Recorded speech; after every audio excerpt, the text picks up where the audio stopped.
नाज़रीन, सिंध जे नाले वारे रागी जिगर जलाल खे सकाफ़त खाते विसारे छॾियो आहे। संदसि चवणु आहे त भिटाई जे मेले समेत कंहिं बि सरकारी प्रोग्रामनि में नथो घुरायो वञे। इन हवाले सां पेश आहे लाड़काणे में धरती टीवी न्यूज़ जे ब्यूरो चीफ मुनव्वर रिंद जी हीअ रिपोर्ट। हो जतन लाड़ी जेड़ियूं डूंगर थी डोरे, हो डूंगर थी डोरे अला, डूंगर थी डोरे अला।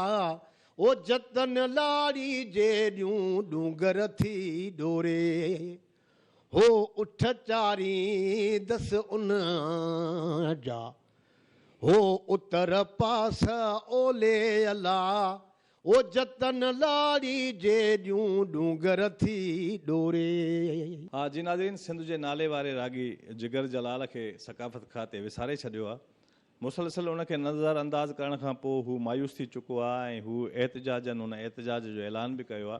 शाह भिटाई ऐं मुख़्तलिफ़ ॿिया जेके दरगाहूं आहिनि जिते मेला लॻनि था उन्हनि में हिनखे नथो घुरायो वञे ऐं उते परफॉर्मेंस जो मौक़ो नथो ॾिनो वञे। इन हवाले सां जिगर जलाल असां सां गॾु मौजूदु आहे। अचो त उनखां पुछूं त हू छा थो ॿुधाए। कॾहिं बि कल्चर वारनि असांजी न सार लधी आहे न संभाल। ऐं हाणे इन लतीफ़ सरकार जो मेलो जेको थींदो आहे त असां 12 महीना इन इंतज़ार में हूंदा आहियूं त लतीफ़ साईं जो असांखे यकतारो आहे त उन लतीफ़ जी तंद आहे। ऐं असां दुनिया में लतीफ़ जी माना सकाफ़त पंहिंजी खे उजागर कंदा, दावतूं टोपी अजरक पाए यकतारा खणी। ऐं असां सकाफ़त जो हिकिड़ो असांजो सकाफ़त खातो हिकिड़ो घरु आहे ऐं उन घर जा असां बि भाती आहियूं, असां बि मेंबर आहियूं। पर कॾहिं बि हुननि असां पर घुर न लधी आहे त को जिगर जलाल बि ॻाइणो आहे। त मूंखे काफ़ी दोस्तनि फ़ोनियूं कयूं भाई जिगर ॾे हवाल प्रोग्राम आहे जो न मूंखे हुननि लेटर मोकिलियो ई कोन्हे। उन्हनि कल्चर वारनि सां ॻाल्हायो त भाई जिगर जलाल हेॾो वॾो ॻाइणो आहे, तव्हां हुनजी छो न हुनखे तव्हां दावत ॾिनी आहे। उन दोस्तनि जे चवण जे मुताबिक़ उन्हनि जो माना राय रखण जे लाइ हिकिड़ो खाने भरण जे लाइ मूंखे हिकिड़ो ॾींहं जो हुननि प्रोग्राम जो लेटर मोकिलियो आहे।